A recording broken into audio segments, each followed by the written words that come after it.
Sir, तुम्ही आज राष्ट्रीय कार्यकारिणीची बैठक आयोजित केली, काय एजेंडा होता, काय निर्णय घेण्यात आला? तर आज रिपब्लिकन पार्टी ऑफ इंडियाच्या राष्ट्रीय कमिटीची बैठक झाली. 3 वर्षापूर्वी 2022मध्ये Republican Party of India Athawale नावाचा पक्ष हा रजिस्टर झाला होता आणि त्यावेळेला माजी अध्यक्ष म्हणून राष्ट्रीय अध्यक्ष म्हणून माझी निवड करण्यात आली होती आणि इलेक्शन कमिशनकडून आम्हाला पत्र आलेलं आहे आणि 3 वर्षात आमचा कालावधी असल्यामुळं आम्हाला ही निवड करणं अत्यंत आवश्यक होतं. त्यामुळं आज माझी या ठिकाणी निवड झालेली आहे आणि रिपब्लिकन पक्षाच्या राष्ट्रीय अध्यक्षपदावर पुढच्या 5 वर्षापर्यंत आता आम्ही अमेंडमेंट केलेली आहे आणि 3 वर्षाऐवजी 5 वर्षानंतर इलेक्शन घ्यायची अशा पद्धतीचं एक ठराव पास केलेला आहे. इलेक्शन कमिशनला आम्ही तो पाठवणार आहोत. संविधानामध्ये आमच्या कॉन्स्टिट्यूशनमध्ये बदल करणार आहोत आणि माझी आता 5 वर्षासाठी निवड झालेली आहे. जवळजवळ 60-61 लोकांची निवड आज करण्यात आलेली आहे. अजूनही त्यामध्ये 15-20 लोकांना आम्ही घेणार आहोत आणि आजच्या मिटिंगमध्ये देशातल्या सर्व राज्यातले केंद्रशासित प्रदेशातले अनेक कार्यकर्ते या ठिकाणी आलेले आहे आणि सर्वांना मी सूचना दिलेली आहे. रिपब्लिकन पक्ष बाबासाहेब आंबेडकरांच्या विचाराचा पक्ष आहे. रिपब्लिकन पक्ष संविधानाला प्रमाण मानून संविधानातला भारत उभा करण्यासाठी प्रयत्न करणारा पक्ष आहे. समतेच्या दिशेनं जाणारा आपला पक्ष आहे. सामाजिक समतेबरोबर आर्थिक समता प्रस्थापित करणारा आपला पक्ष आहे. गरीब लोक असतील, किसान असतील, त्यानंतर महिला असतील, युवा असतील, झुगी झोपडीमध्ये राहणारे लोक असतील, बेरोजगार लोक असतील आणि महिलांवरचे अत्याचार असतील, दलितांवरचे अत्याचार असतील, अशा अनेक प्रश्नांवरती लढे देणं अत्यंत आवश्यक आहे आणि पक्षाची बांधणी जी आहे ही बांधणी गाव पातळीपर्यंत करण्याची सूचना मी सर्वांना केलेली आहे. त्यामुळं सर्व राज्यामध्ये रिपब्लिकन पक्ष ॲक्टिव्ह बनवण्याचा आमचा प्रयत्न राहणार आहे आणि बाबासाहेब आंबेडकरांच्या विचारांनी पक्ष पुढे चालवण्याचा आमचा प्रयत्न आहे. ज्या पद्धतीनं उपराष्ट्रपती जगदीश धनखड यांनी राजीनामा दिला, प्रकृतीचं कारण दिलेलं आहे, पण चर्चा खूप आहे वेगवेगळ्या की त्यांचा अपमान झाला त्यामुळे त्यांनी राजीनामा दिला. तुमच्याकडे काय माहिती आहे? मला वाटतं की जयदीप धनखड हे अत्यंत अभ्यासू, अत्यंत स्वभावाने मनमिळावू असणारे, असत खेळत राहणारे आणि अत्यंत अभ्यासू अशा पद्धतीचं व्यक्तिमत्व ते आहे आणि त्यांनी उपराष्ट्रपती म्हणून आणि राज्यसभेचे चेअरमन म्हणून त्यांचं काम अत्यंत उत्कृष्ट होतं. त्यांच्यासोबत माझे संबंध अत्यंत चांगले होते. ज्या वेळेला माझी भेट झाली त्या वेळेला ते म्हणाले तुमची कविता एखादी मला ऐकवा आणि त्यामुळं त्यांच्याबरोबर माझे घनिष्ठ संबंध होते. त्यांनी हाऊस अत्यंत चांगल्या पद्धतीने चालवलं. सत्ताधारी पक्षाकडेच पक्ष लक्ष देता विरोधी पक्षांनासुद्धा सन्मान देण्याचं काम त्यांनी केलेलं होतं. परंतु गेल्या काही दिवसांपासून त्यांची तब्येत ठीक नव्हती आणि त्यामुळं त्यांना हे सगळं हाऊस चालवणं अत्यंत थोडंसं अडचणीचं होतं आणि म्हणून त्यांनी आपल्या पदाचा राजीनामा दिलेला आहे. त्याच्यामध्ये राजकारण अजिबात नाही आहे. त्याच्यामध्ये आतली गोष्ट वगैरे अजिबात नाही आहे आणि विरोधकांनी या संबंधामध्ये राजकारण करू नये. त्यांनी स्वतःहून राजीनामा दिलेला आहे. त्यांच्यावर कोणाचा दबाव आणण्याचा किंवा येण्याचा प्रश्न अजिबात नव्हता. ज्या पद्धतीनं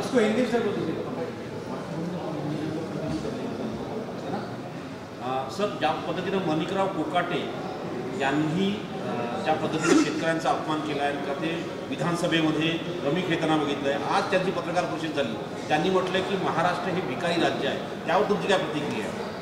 मला असं वाटतं की कोकाटे साहेब हे अत्यंत जुने जाणते अशा पद्धतीचे ते आमदार होते. ते आता ते माननीय देवेंद्र फडणवीस यांच्या सरकारमध्ये ॲग्रिकल्चर मिनिस्टर आहेत, कृषी मंत्री आहेत आणि त्यांनी महाराष्ट्राला भिकारी म्हणणं योग्य नाही आहे. त्यांच्यावर काय आरोपी मध्यंतरी करण्यात आलेले होते.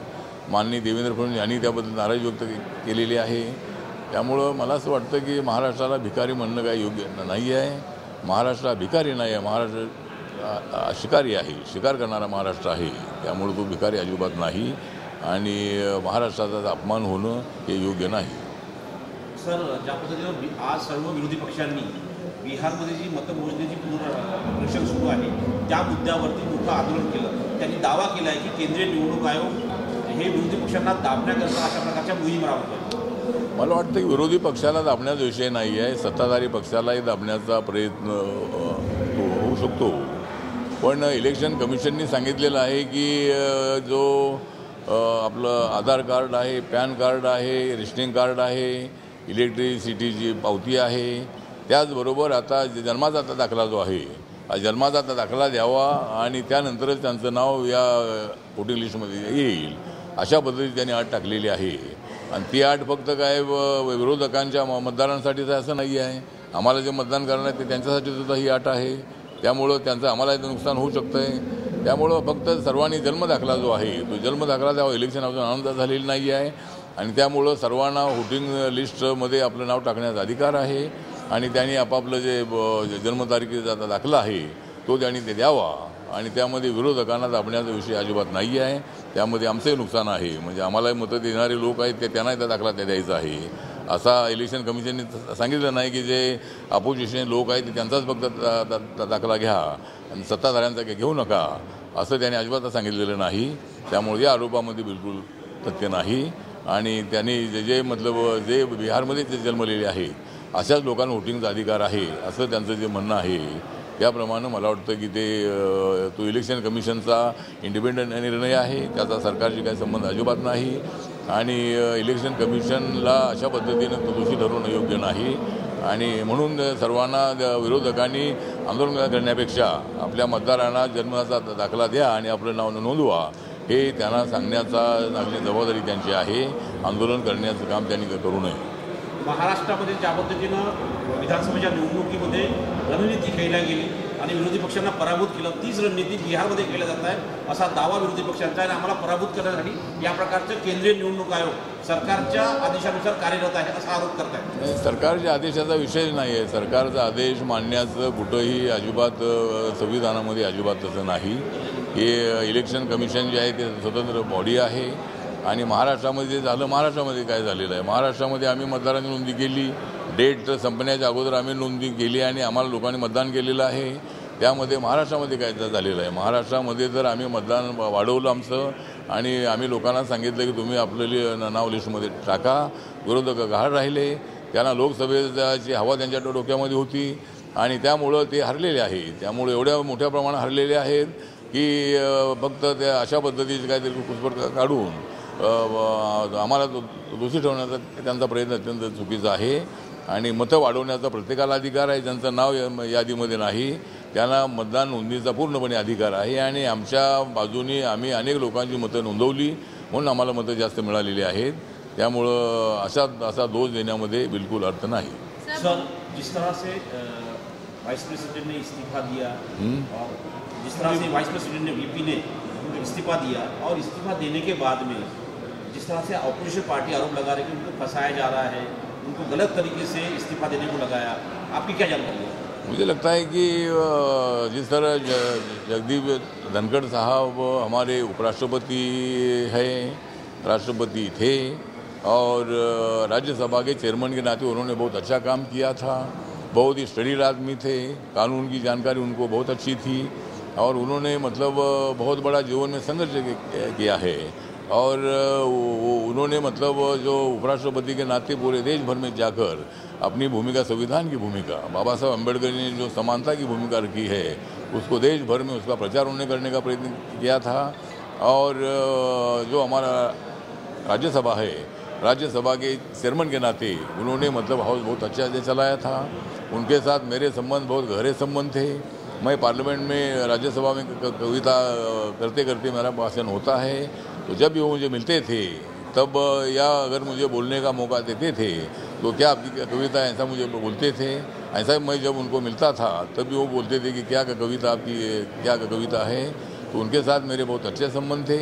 और उन्होंने हाउस चलाते वक्त सत्ताधारी पार्टी की तरफ कम ने ध्यान दिया, लेकिन अपोजिशन की तरफ ज़्यादा ध्यान नहीं दिया था. लेकिन कई दिनों से उनकी तबीयत ठीक नहीं चल रही थी. उनको हाउस में इतना घंटा बैठना और काम करना बहुत बड़ा उसके लिए मुश्किल था. इसीलिए उन्होंने अपने पद का इस्तीफा दे दिया है. उसमें बिल्कुल राजनीति नहीं है, उसमें बिल्कुल किसी का दबाव उसमें नहीं है. माननीय नरेंद्र मोदी साहब ने उनको उपराष्ट्रपति बनाया था और उनका कैलिबर देकर उनको उपराष्ट्रपति बनाया था. तो अपोजिशन वाले जो आरोप लगा रहे हैं उनमें बिल्कुल तथ्य नहीं है. उनके ऊपर कोई बिल्कुल दबाव नहीं था. उनकी तबीयत ठीक नहीं थी, इसलिए उन्होंने इस्तीफा दे दिया है. सर, बॉम्बे हाईकोर्ट ने 12 आरोपियों को दोषमुक्त कर दिया है जो बॉम्बे बम ब्लास्ट पे इन्वॉल्व थे ट्रेन मामले में, 2006 का ये मैटर है। हाँ, तो मुंबई में जो लोकल ट्रेन में जो बॉम्ब ब्लास्ट हुए थे उसमें 208 से ज़्यादा लोगों की मृत्यु हुई थी और कम से कम 800 से ज़्यादा लोग जख्मी हुए थे।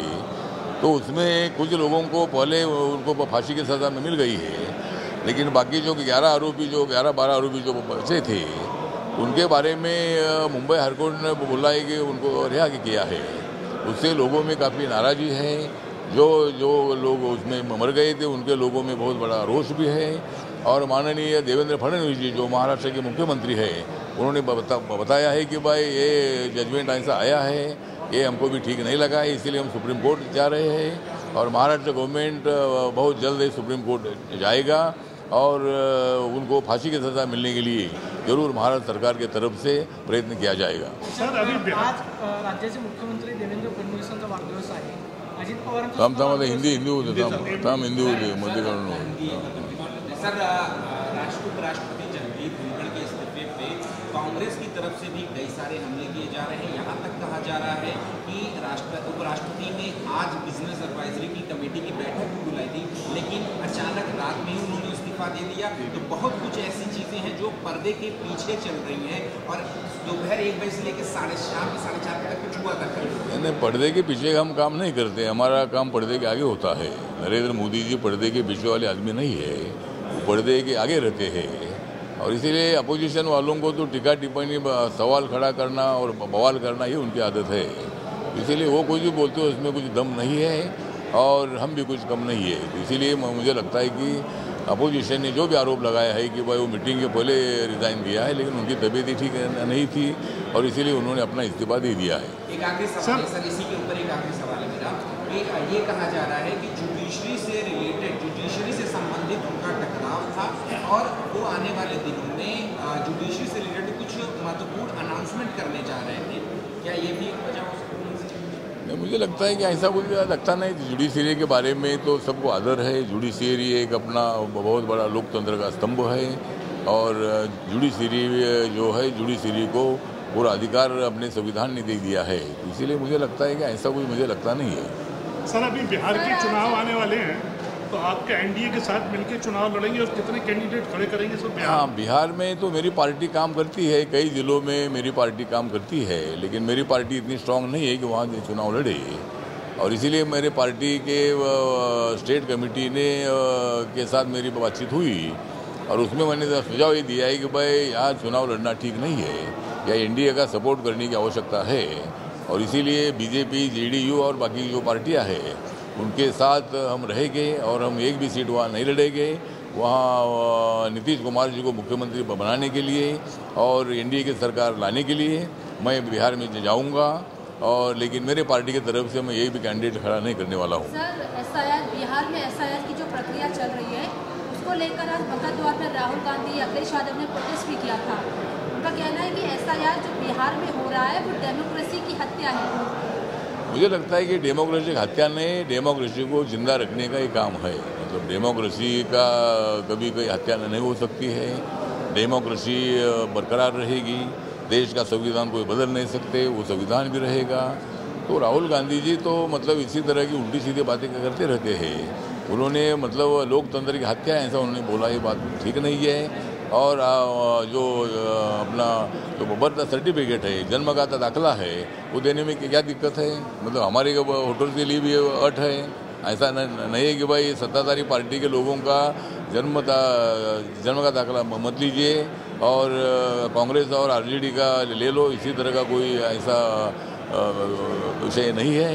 सबके लिए मतलब ये नियम है और इसीलिए मुझे लगता है कि खाली उनके वोट काटने के लिए ऐसा बिल्कुल नहीं है। हमारे भी वोट है, हम भी वोट करने वाले लोग, उनको भी ये दाखला दे देना है जन्म का। इसीलिए राहुल गांधी के आरोप में बिल्कुल तथ्य नहीं है। सर, अभी महाराष्ट्र में कुछ घटना हुई विधानसभा में, जो कुछ किसानों के हमारा कृषि मंत्री के साथ, उस पर आपकी क्या प्रतिक्रिया? मुझे लगता है कि विधानमंडल में या विधान परिषद के प्रीमाइसेस में ऐसा हमला होना ठीक नहीं है। वहाँ जो भी मतलब एक पडळकर जी बीजेपी के एमएलए है और जितेंद्र आव्हाड एनसीपी के शरद पवार के एमएलए है उनमें कोई तू में कुछ हुई थी। वो जब पडळकर जी आए थे तो उन्होंने अपना दरवाज़ा खोला था, तो वहाँ कुछ एक दूसरे को तो दरवाज़ा लगा, उसमें उनकी तू मैं हो गई थी। वहाँ तक ठीक था, लेकिन एक दूसरे के खिलाफ गालियाँ देना ये बात अच्छी नहीं है। और अपने साथियों को लेकर, गुंडों को लेकर अंदर आकर वह झगड़ा करना बिल्कुल ठीक नहीं है। ये लोगों ने अपने महाराष्ट्र का अपमान किया है और माननीय मुख्यमंत्री देवेंद्र फडणवीस जी भी उसकी नाराज़गी व्यक्त की है और दोबारा इसी तरह की घटना ना घटे, इसके लिए पूरी प्रिकॉशन लेने का प्रयत्न विधानमंडल ने और जो हमारे अध्यक्ष है विधानसभा के, उन्होंने निर्णय लिया है। सर, मराठीत सांगा की कृषीमंत्री माणिकराव कोकाटे विधानसभेमध्ये रमी खेळतानाचा व्हिडिओ ट्विट करण्यात आला, विधान भवनाच्या परिसरामध्ये हाणामारी करण्यात आली, त्यावरती विधानसभेची गरिमा जी आहे पवित्रता राखली जात अशी टीका केली जाते, राजीनामा मागितला जातो कोकाटेंचा।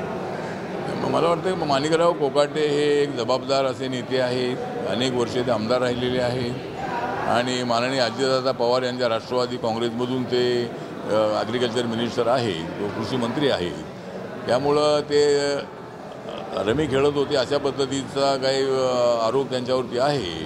पण मी त्यांचं म्हणणं आहे, मी रमी खेळत नव्हतो, पण त्यांच्यावर आरोप मात्र रमी खेळण्याचा आहे आणि माननीय मुख्यमंत्री देवेंद्र फडणवीस यांनीसुद्धा त्यांच्याबद्दल नाराजी व्यक्त केलेली आहे। त्यांच्यावर मध्यंतरी एक केस होती, त्यामध्ये त्यांना शिक्षा झाली होती, नंतर त्याच्यावर स्टे मिळालेला होता, त्यामुळं या संबंधामध्ये नाराजी व्यक्त करण्यात आलेली आहे। त्यामुळं पुढचा निर्णय जो आहे तो अजितदादा पवार यांनी घ्यायचा आहे। माणिकराव कोकाटे यांना मंत्रिमंडळामध्ये ठेवायचे की नाही याचा निर्णय लवकरात लवकर अजितदादांनी घ्यावा असं माझं मत आहे।